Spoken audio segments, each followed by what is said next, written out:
बिस्मिल्लाहिर्रहमानिर्रहीम। अस्सलाम वालेकुम वीवर्स, आप लोग की दुआएं, आप लोगों का प्यार, आप लोगों का खलूस और आप लोगों की मोहब्बत के साथ एक नई रेसिपी के साथ आज मैं फिर खिदमत में हाज़िर हूँ। आज की जो रेसिपी है वो कड़ी पकोड़े की रेसिपी है।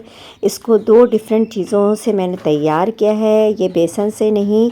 इसकी सिर्फ़ और सिर्फ ग्रेवी जो है वो मैंने बेसन से तैयार किया और इसके जो पकोड़े हैं वो चने की दाल से तैयार किया है। क्योंकि अक्सर ये होता है कि बेसन के पकोड़े बैठ जाते हैं या फूलते नहीं हैं, तो बहुत ज़बरदस्त बना है। रेसिपी शुरू करने से पहले लाइक, सब्सक्राइब और शेयर करना नहीं भूलें। प्लीज़ बेल आइकन के बटन को प्रेस कर दें। बिस्मिल्लाहिर्रहमानिर्रहीम। ये मैंने 1 कप बेसन को खोल के इसके अंदर 4 टेबल स्पून हल्दी और 2 टेबल स्पून पिसी हुई मिर्च डाल के मैंने इसको मिक्स कर लिया है 1 लीटर पानी में और इसको मैंने चढ़ा दिया है। बिस्मिल्लाहिर्रहमानिर्रहीम। इधर एक नॉर्मल पानी डिश में लेके इसमें नमक हस्बे ज़ायका डाल के रखा है मैंने इसको। और ये मैं दाल की फुल्कियाँ फ्राई कर रही हूँ, जिसको मैंने 4 घंटे एक गिलास दाल को मैंने भिगो दिया था। और फ्राई करने के बाद इसमें हरी मिर्चें, हरा धनिया काट के और इस हस्बे ज़ायका नमक मिला के मैंने इसको मिक्स कर लिया और छोटे छोटे फुल्कियाँ इसके बना के इसको फ्राई कर रही हूँ।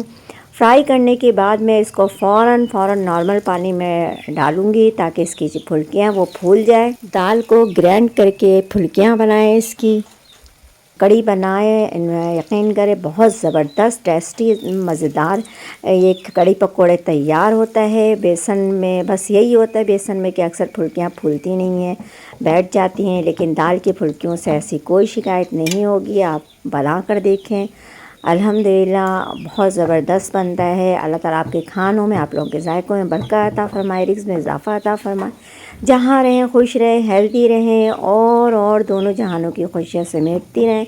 अपना भी ख्याल रखें, अपने प्यारों का भी ख्याल रखें। इसी तरीके से रेसिपी बनाएं, उनको भी खिलाएं और ख़ुद भी खाएं और मुझे भी दुआओं में याद रखें कि मैं इंशाल्लाह इससे ज़्यादा अच्छी रेसिपीज़ आप लोगों के लिए लेके आऊँ, आप लोगों के साथ शेयर करूँ और आप लोगों की मोहब्बत, आप लोगों का प्यार मेरे साथ इसी तरह से जुड़ा रहे और मेरी हिम्मत बनी रहे अल्हम्दुलिल्लाह।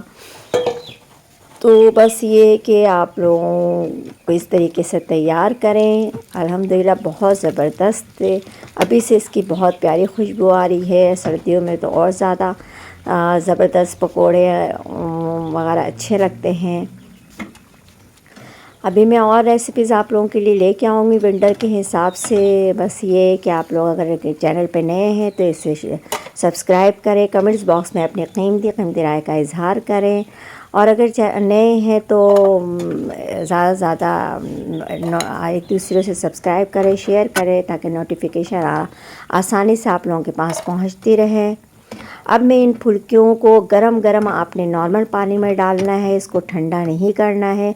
अब डालने के बाद 5 मिनट के बाद आप लोग इसको निकाल लेंगे, क्योंकि ज़्यादा देर रखने से भी फुल्कियाँ टूटने लगती हैं। अब देखें, इधर 3 घंटे तक मैंने ग्रेवी चढ़ा दिया था पकने के लिए। कम से कम 3 घंटे लाजमी है कि आप कड़ी की ग्रेवी को पकाएं ताकि पक जाए। ये इस तरह से देखिए, इसके पानी को आपने निकाल लेना है।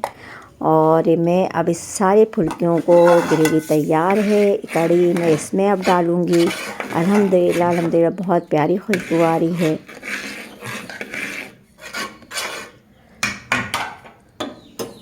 बिस्मिल्लाहिर्रहमानिर्रहीम।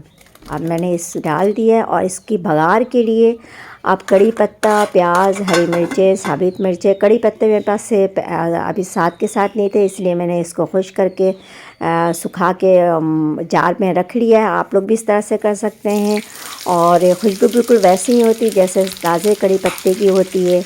और 1 टेबल स्पून साबित ज़ीरा, 1 प्याज अदद और चंद हरी मिर्चें, चंद साबित मिर्चें और चंद अदद कड़ी पत्ते के साथ इसको भगाड़ दें। भगाड़ देने का भी तरीका है, फ़ौरन आप इसमें डालें और इसको ढक दें। और कड़ी भी बिल्कुल गर्म होना चाहिए, तो इसकी खुशबू इसमें जब्स हो जाती है और फिर लगता है कि आपने घर में कड़ी बनाई है और इसकी खुशबू पूरे घर में फैल जाती है। अगर आपने कड़ी ठंडा होने के बाद भगाड़ डाला तो इसकी में इतनी खुशबू नहीं आएगी जितना गरम आपने कड़ी में डालना है भगाड़, और ढक दें। अल्लाह हाफिज़।